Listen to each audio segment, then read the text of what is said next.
Você pode se sentar e abrir a sua Bíblia em Atos capítulo 10, verso 24.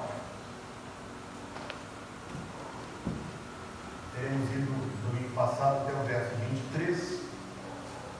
Hoje, a partir do verso 24, vou fazer uma leitura direta do texto, até porque é um texto extenso e em alguma medida, talvez, eu não posso usar essa palavra, mas usarei, repetitivo. Nós vamos entender isso também. 10, 24. E no dia imediato chegaram a Cesareia, e Cornélio os estava esperando, tendo já convidado seus parentes e amigos mais íntimos. O poder do Evangelho é o nosso tema nesta manhã. Uma vez, uma mulher de origem grega procurou o Senhor Jesus. Você vai se lembrar disso. A viúva Sirofenícia. E ela procurou o Senhor Jesus dizendo que a sua filha estava endemoninhada e pedindo que ele a ajudasse, que ele curasse a filha daquela mulher. Nosso Salvador respondeu para ela assim: não é justo. Você se lembra dessa resposta? Quantas vezes eu tenho que explicar esse texto para os irmãos que esbarram com ele? Não é justo tirar o pão dos filhos e lançá-lo aos cachorrinhos. E ela respondeu: sim, Senhor, mas os cachorrinhos comem das migalhas que caem da mesa. E o texto diz que Jesus se admirou da resposta daquela mulher e disse: a tua fé te salvou, vai, a tua filha está curada. O texto diz que na mesma hora ela foi imediatamente liberta do demônio que lhe atormentava. E as pessoas me procuram e falam assim: pastor, o que esse texto quer dizer? E eu tenho que responder, e a resposta é um pouquinho de um soco no estômago, mas é verdade, que inicialmente o próprio Senhor Jesus, quando veio ao mundo, não veio aos gentios, e ele disse isso: eu vim para as ovelhas perdidas da casa de Israel. Não foi Jesus que disse isso? Quando Jesus enviou os 70, Jesus disse a eles assim: não vão aos gentios. Mas Jesus dizendo isso? Quando nós acompanhamos a vida de Jesus, nós encontramos, porém, um momento em que isso muda, porque vem outros gregos, procuram Filipe e André e dizem que queriam ver Jesus, e quando essa notícia chega, ele falou: a hora chegou. Evangelho de João, capítulo 12. A narrativa dos evangelhos quer nos mostrar uma mudança. Quando Jesus veio, ele veio para o que era seu. Os judeus veio para o que era seu, para o seu povo, para o seu sangue, para a sua nação. Israel, Judá, os filhos de Jacó, não nós. Veio para o que era seu, mas os seus não o receberam. Outro texto que de vez em quando eu tenho que explicar é quando as pessoas me perguntam: pastor, qual é o pecado imperdoável? A blasfêmia contra o Espírito Santo, lá do Evangelho de Mateus. Que pecado é este? E eu tenho que responder aos irmãos que, guardadas as devidas proporções, muito bem guardadas, não é um pecado que eu ou você possamos cometer. Foi o pecado que Israel cometeu, a nação de Israel cometeu, quando Jesus foi enviado para salvá-los e eles o rejeitaram, dizendo que ele era Beelzebul. Este foi o pecado imperdoável. Este foi o pecado que resultou na rejeição daquela antiga nação. Este foi o pecado que trouxe o juízo de Deus quando os romanos caíram sobre aquela cidade como uma tempestade, matando todo mundo. Jesus falou sobre isso antes. Ele falou: orem para que a vossa fuga não se dê no sábado nem no inverno. E ai das que estiverem grávidas naqueles dias. Respeito os que discordam da minha interpretação e pensam que isso é um evento futuro. Mas eu interpreto esses textos como sendo a destruição de Jerusalém no ano 70. Por quê? Porque os judeus rejeitaram o Filho de Deus que foi enviado para salvá-los. Veio para o que era seu, e os seus não o receberam. Mas a todos quantos o receberam, deu-lhes o poder de serem feitos filhos de Deus. Então essa aparente contradição da Bíblia se resolve aqui em Atos capítulo 10, que é o capítulo mais importante de Atos e talvez um dos mais importantes do Novo Testamento. Não parece, mas é. Esta contradição da Bíblia se resolve, porque quando você lê Joel, quando você lê Isaías, quando você lê Ezequiel, você vê Deus dizendo que iria destruir as nações.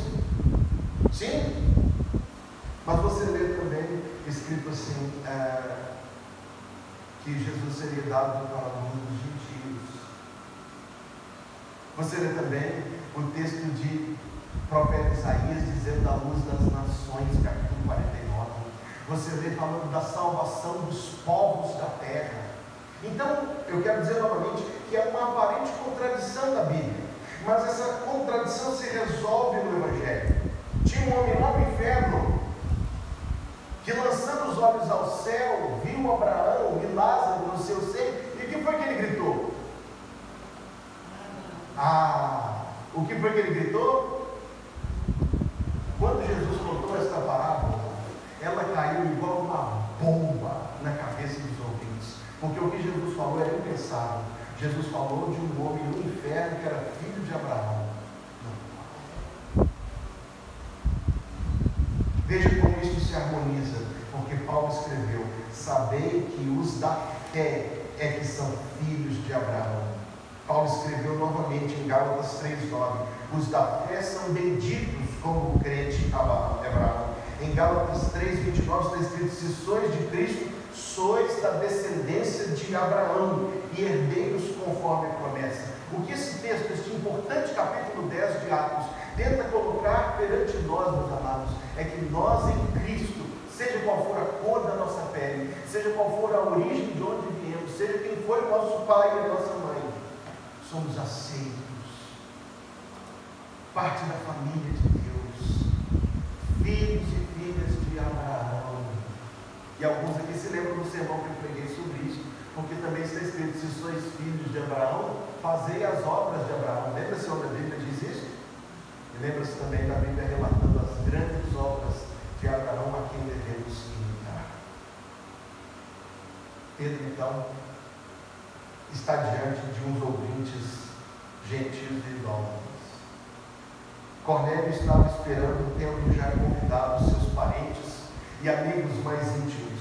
E aconteceu que, entrando Pedro, Atos 10, 25, saiu Cornélio a recebê-lo. E o que Cornélio fez? Prostrando-se aos seus pés, o adorou. A primeira pessoa a adorar Pedro, a invocar Pedro e a se ajoelhar para Pedro foi Cornélio, petrólatra. Se eu entrasse para pregar num lugar onde as pessoas se ajoelhassem diante de mim, eu talvez inicialmente seria compulsoriamente dar a resposta de Pedro. Pedro levantou dizendo: levanta-te, que eu também sou homem. Mas se eu fosse convidado para pregar o Evangelho num lugar onde as pessoas se ajoelhassem diante de mim, talvez dentro do meu coração eu iria pensar que ia ser muito difícil a salvação daqueles ouvintes, porque eles estão presos na idolatria. Eles estão presos, fixados na ideia de que alguém pode fazer a obra de Deus e não que somente Deus pode fazer a obra de Deus. E isso, meus amados, convém, permitam-me passar este amarrotado na roupa espiritual de alguns crentes. Deus é quem faz a obra, não pessoas. Quando olhamos e dizemos: o que será de nós sem fulano e sem ciclano? O que seria de nós sem Deus? O que seria de nós sem Deus? O comandante da obra é Deus. Mas os ouvintes de Pedro, é isso que eu quero falar, idólatras, supersticiosos, místicos. Pedro talvez ficaria muito desanimado diante desta plateia, como nós também ficamos, quando temos a missão de evangelizar e por vezes pensamos: mas as pessoas não querem saber de Deus, essas pessoas não querem saber do Evangelho, esses jovens de hoje, eles só querem saber dessas coisas, não querem saber. Amados, a Bíblia nos ensina a não pensar assim. Eu proponho a pregação do Evangelho, veja os ouvintes, veja o pregador. Imagine ser apresentado para estar diante do púlpito dos irmãos um homem que publicamente negou Cristo 3 vezes. Você estaria convicto?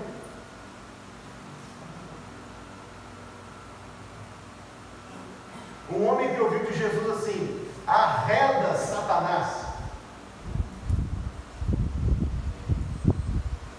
Quer dizer aos amados irmãos, que talvez não ouviríamos Pedro pelos seus erros, pelas suas falhas, mas devemos ser seus ouvintes, não pelo que ele pecou, mas pelo que Deus lhe perdoou.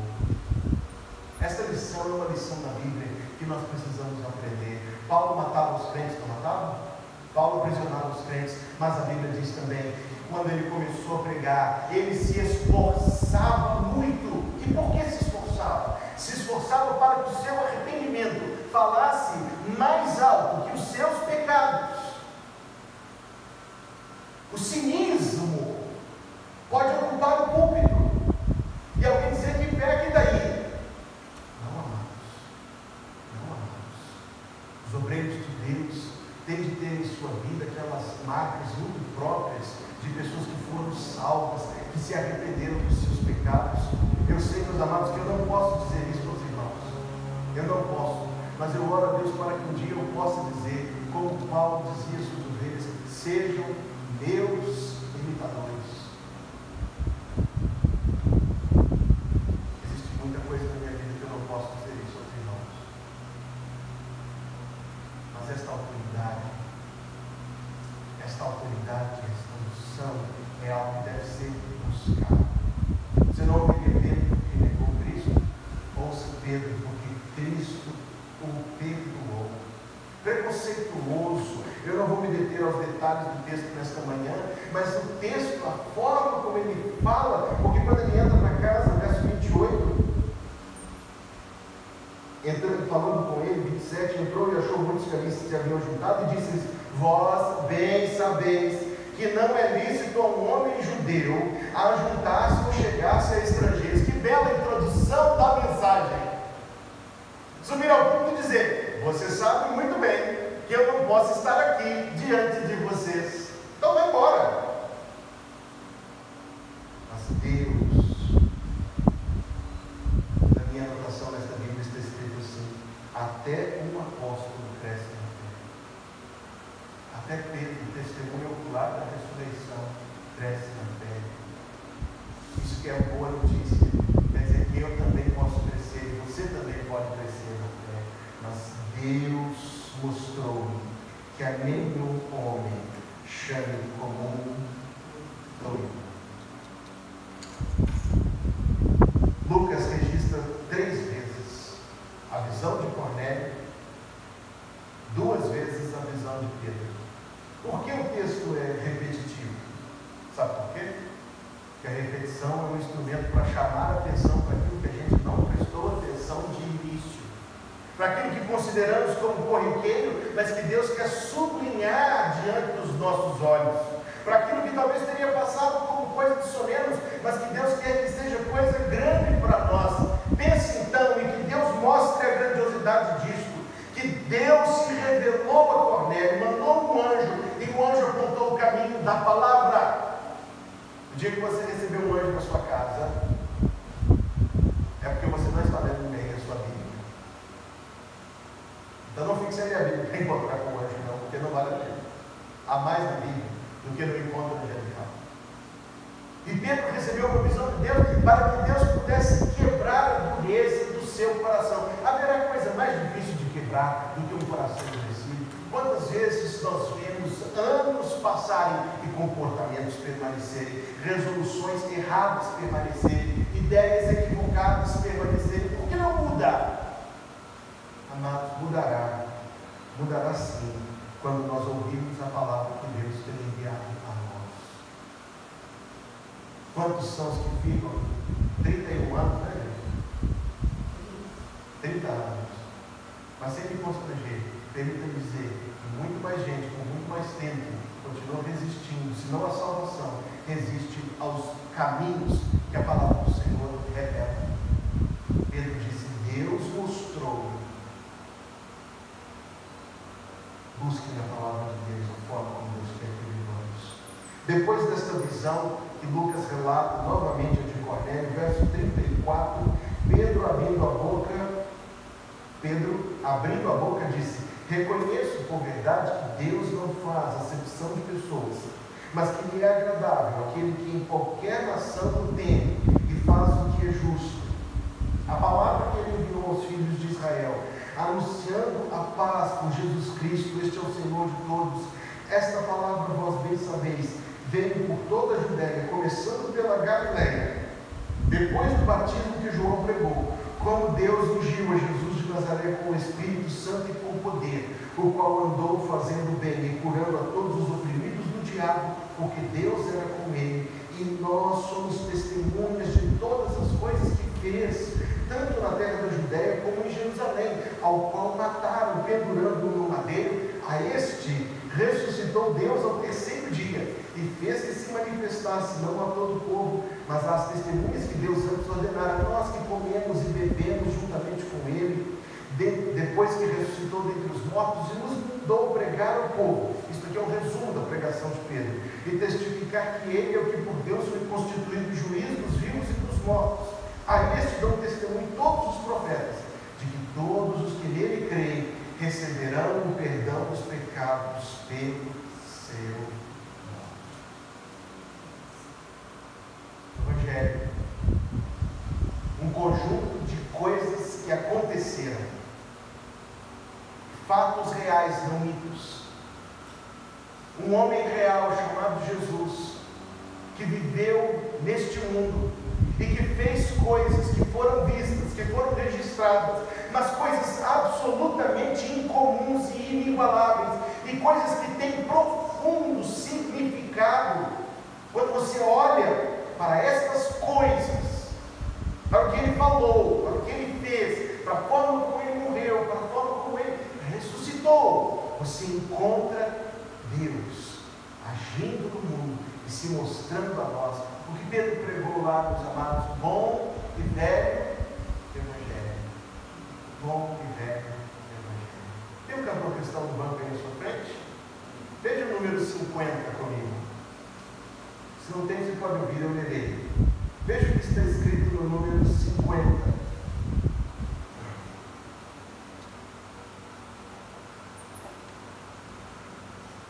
Contai-lhe a velha história do grande Salvador, de Cristo e sua glória, de Cristo e seu amor, com calma e com paciência, pois quero penetrar à altura do mistério, que Deus nos pode amar.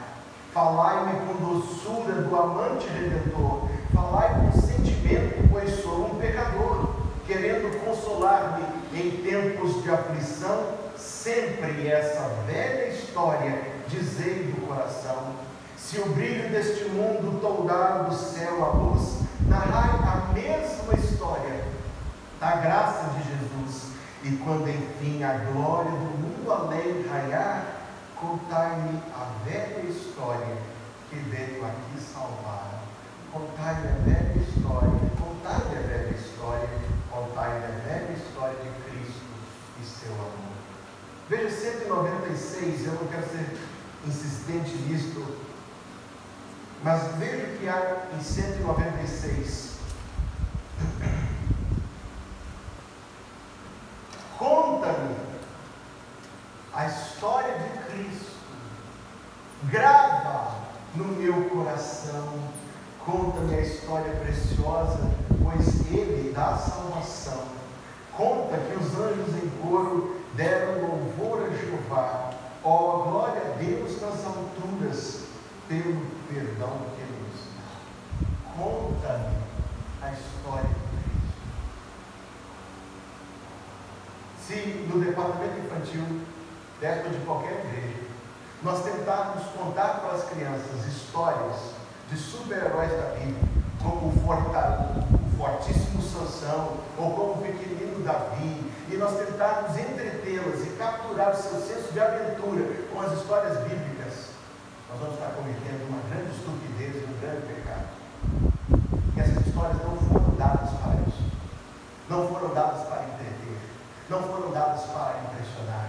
E se nós tentarmos impressionar crianças com histórias bíblicas, nós vamos perder para o mundo de 10-0, porque ele tem histórias muito mais impressionantes para contar. As histórias estão lá para ser contadas e contadas e contadas, repetidas e ditas e reditas, porque são verdade e não entretenimento, porque revelam Deus, nos levam a Deus. Que estupidez tratar as histórias da Bíblia como historinhas, porque a criatividade humana pode compor historinhas muito melhores. Que erro reduzi-las a pequenas pérolas de máximas morais, quando ela é poder. Entenda isso, o Evangelho é poder, mas quando é apresentado com fraqueza, com desânimo, com morosidade, é impossível ser morno a respeito do Evangelho. Morno Deus não aceita. Você sabe muito bem que morno Deus não aceita. O Evangelho é esta história de 5 atos da vida de Cristo, esta história maravilhosa que é repetida todas as vezes, que você já sabe, mas que eu vou continuar contando, porque todas as vezes que ouvimos, rejubilam o nosso coração e predomina sobre nós. Esta história, estes fatos, revelam para nós quem Deus é e a obra de Deus em nossa vida, e o amor de Deus, e isto, meus amados, é a nossa bandeira e não outra, e não há outra mensagem para ser pregada senão a mesma: Cristo Jesus. Foi o que Pedro pregou, é o que deve ser pregado sempre e para sempre. É maravilhoso observar que Deus, em todo lugar, ao longo da história, já milhares de anos, eu não sei quantos anos ainda passarão até que Cristo volte, mas o jeito de Deus de salvar continuará sendo o Evangelho. Se você for aos tupis guaranis, falará a eles de Jesus. Se você subir um pouco mais aos países latinos, falará de Jesus. Se subir aos países anglófonos, falará de Jesus. Se subir até a parte francófona do Canadá, falará de Jesus. É o mesmo Jesus, poderoso para salvar gente de toda tribo, de toda língua, de toda nação. Não é maravilhoso saber isso? Não é maravilhoso saber isso? É maravilhoso saber o que isto faz. Verso 44, dizendo Pedro ainda estas palavras. O que aconteceu? Caiu o Espírito Santo sobre todos os que ouviam a palavra. A repetição do Evangelho não é ritual de invocação do Espírito Santo. Põe a mão na cabeça da pessoa e diz: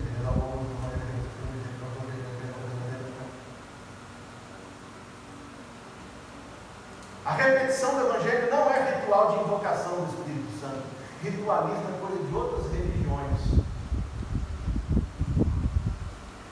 Pregação do Evangelho abre a nossa cabeça. Deus faz isso pelo Evangelho. Deus abre o nosso coração e o Espírito Santo entra e faz de nós novas pessoas, por quem Cristo morreu, e ao seu amor responderemos, vivendo por Ele e para Ele, pelo poder que nos é dado. Pense nisso. Deus habita em você. Deus deu tudo de si, do seu poder, da sua glória, da sua graça. Diz a história que quando o grande czar Alexandre, imperador de todas as Rússias, ficou muito satisfeito com o comportamento de um soldado em batalha, tirou da sua mala uma taça de ouro, cravejada de joias, copinho de viagem do imperador da Rússia, e deu de presente ao soldado. E o homem, camponesinho, humilde, ficou tão admirado com aquilo, virou para o seu imperador e disse: é muito para mim, devolvi. O imperador impressionou por um minuto com a humildade do homem, mas olhou para ele e disse: é muito para você? Para mim não.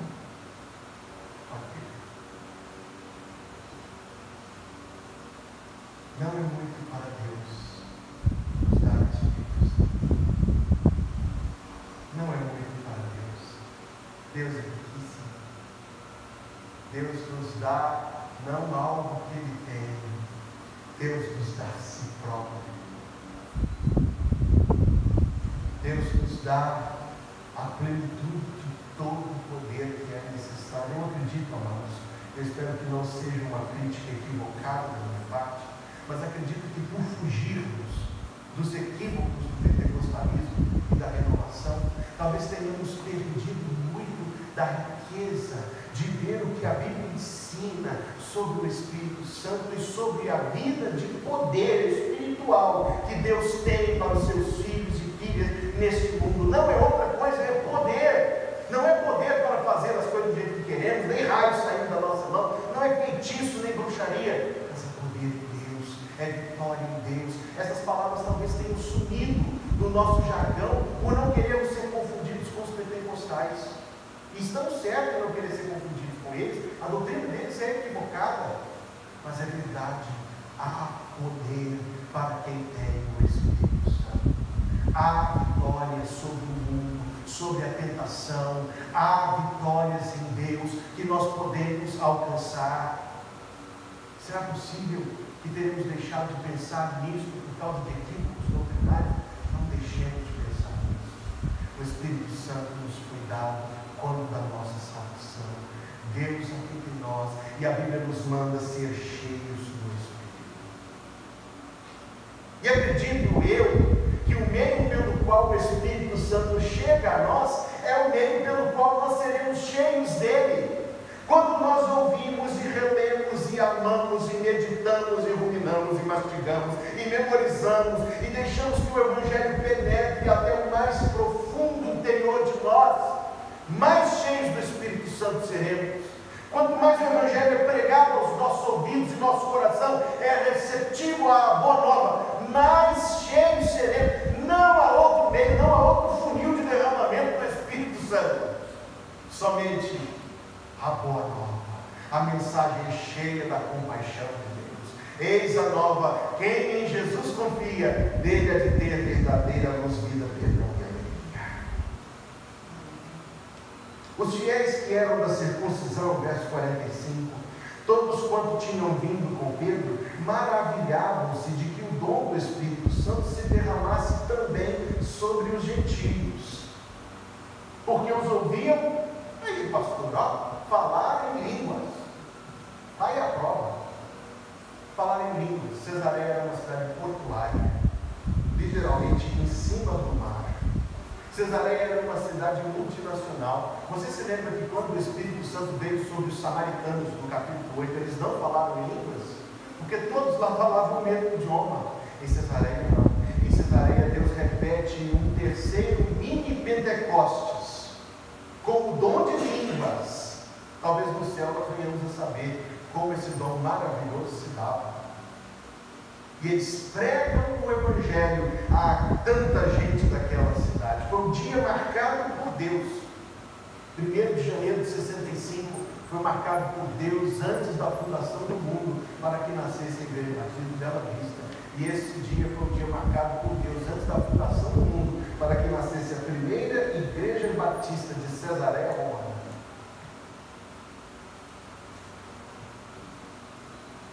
Verso 47, então respondeu Pedro: pode porventura alguém recusar água, para que não sejam batizados estes que também receberam como nós o Espírito Santo?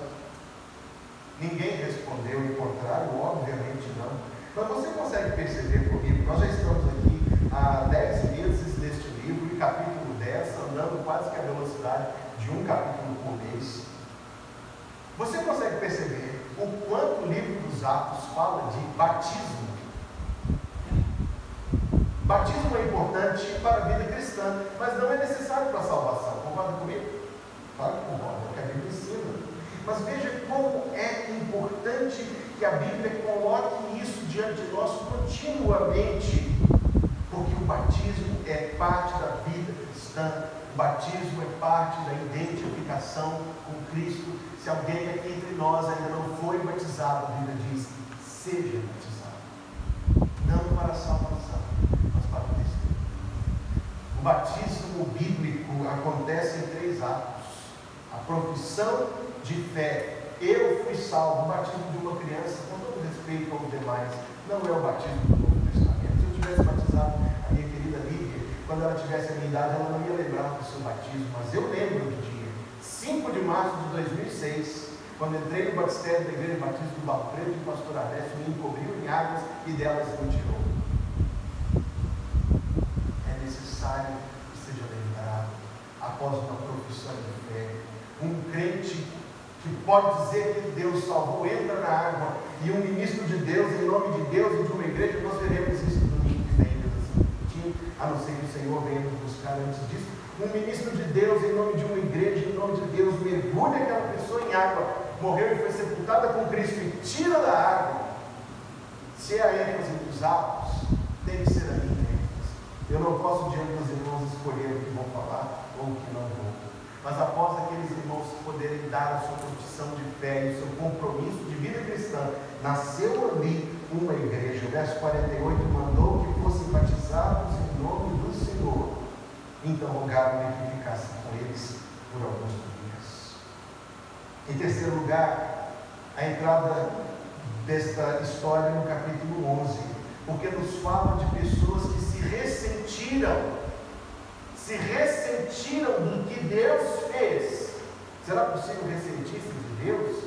Saiba que é. Conheço muita gente que se ressente de Deus ao longo da vida. Não faça isso.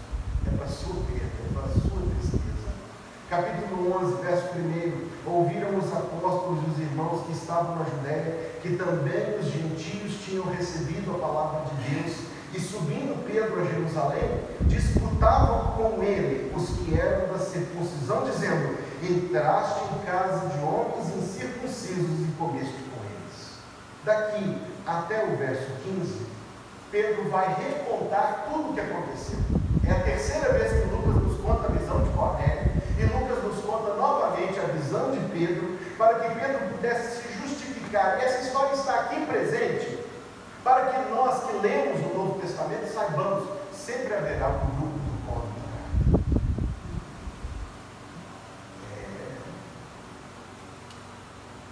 Mas cuidado, para que sendo contra, não estejamos contra Deus.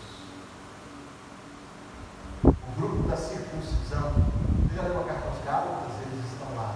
Já leu a carta aos Filipenses? Eles estão lá. A carta aos Efésios? Eles estão lá. A carta aos Colossenses? Eles estão lá. O grupo da circuncisão era o grupo do contra, mas contra quem? Contra Pedro? Contra Paulo? Contra Deus. Amados, ao nos apegarmos firmemente às nossas opiniões, vigiemos, para não sermos achados contra Deus. Submetamos ao escrutínio da Escritura aquilo que pensamos, aquilo que sentimos e aquilo que fazemos. Depois de Pedro se justificar diante do partido judaizante da circuncisão, eu teria ocasião de falar sobre isso, mas eu queria lembrar que Paulo escreveu em Filipenses 3,3 que a circuncisão somos nós, que servimos a Deus em Espírito, nos gloriamos em Cristo e não confiamos na carne. Mas haverá oportunidade de tratar disso mais detidamente. Mas depois de Pedro então ter feito todo este relato, verso 15, quando comecei a falar, caiu sobre eles o Espírito Santo, como também sobre nós ao princípio. E lembrei-me do dito do Senhor Jesus, quando disse: João certamente batizou. Como não? João certamente batizou em água. Em grego está escrito em, significa em. João certamente batizou em água, mas vós sereis batizados no Espírito Santo. Você se lembra do dia do seu batismo? Se for um batismo bíblico, é um batismo que você se lembra. De isso. Você foi entrando na água aos poucos. Foi ver a temperatura. No dia que eu batizei, a água estava gelada. Você entra na água aos poucos. Eu já fiz batismo no rio, geladésimo. Congelante. Bom demais. Você vai entrando na água aos poucos, não é assim? E a água, como aquele capítulo 45 do livro de Ezequiel, está nos abelhos, depois nos joelhos, depois nas pernas, depois nos lombos.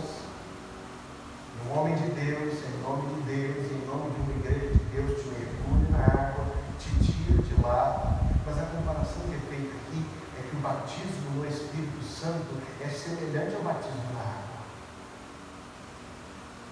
João batizou em água, mas vós certamente sereis batizados no Espírito Santo. Nós nos aproximamos do Evangelho pelo caminho da palavra, descendo pouco a pouco, primeiro nos arqueiros, depois nos joelhos, depois nos lombos, e quando nós teremos entrado no rio da vida, Jesus Cristo nos mergulha, nos batiza no Espírito Santo e não nos tira de lá.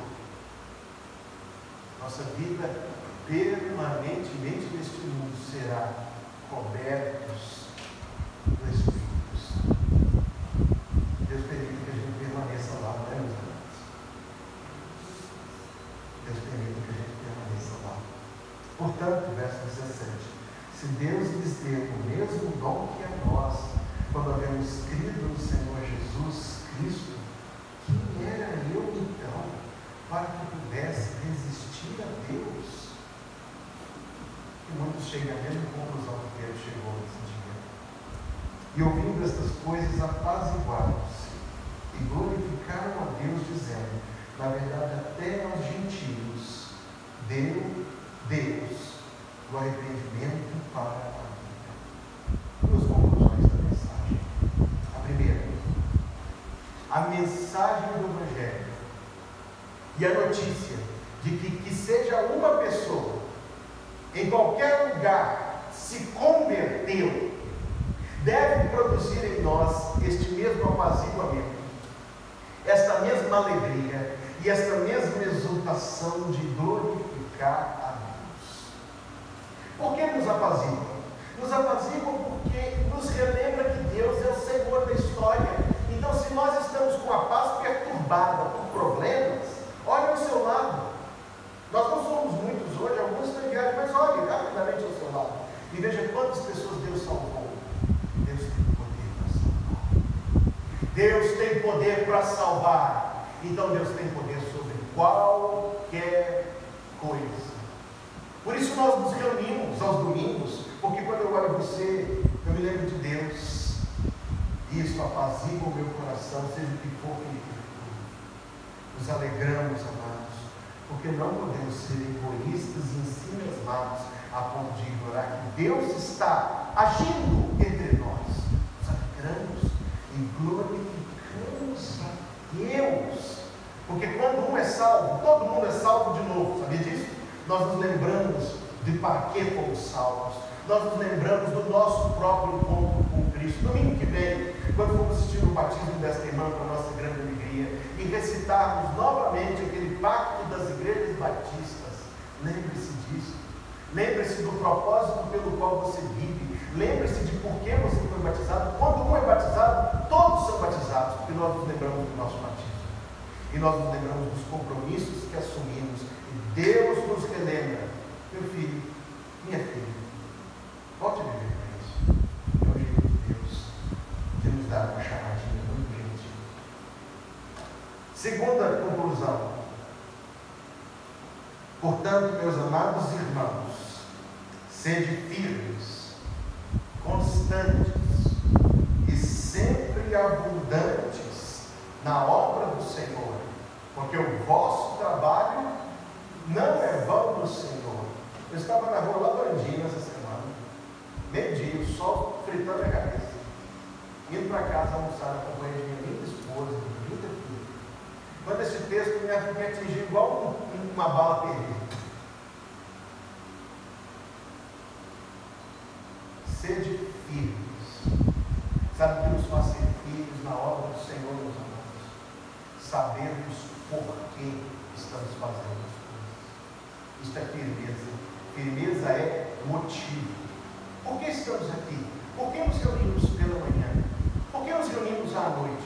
Por que santificamos o dia do Senhor? Por que isso é importante para nós e talvez para outros que talvez se pensem crentes e sejam crentes? Não é importante. Por quê? Você sabe responder a essas perguntas? Fazemos porque sempre fazemos? Fazemos porque fomos ensinados a fazer? Ou fazemos porque a palavra de Deus nos manda fazer? E a compreensão do porquê nos deixa firmes. Sede firmes.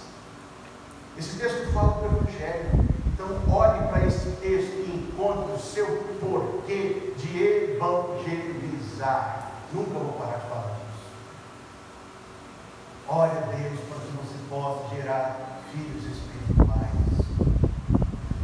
Seja firme nisso. Constante. Sabe o que é constância? Constância é rotina. Constância é disciplina. Constância é amor. O inverso do amor não é o ódio.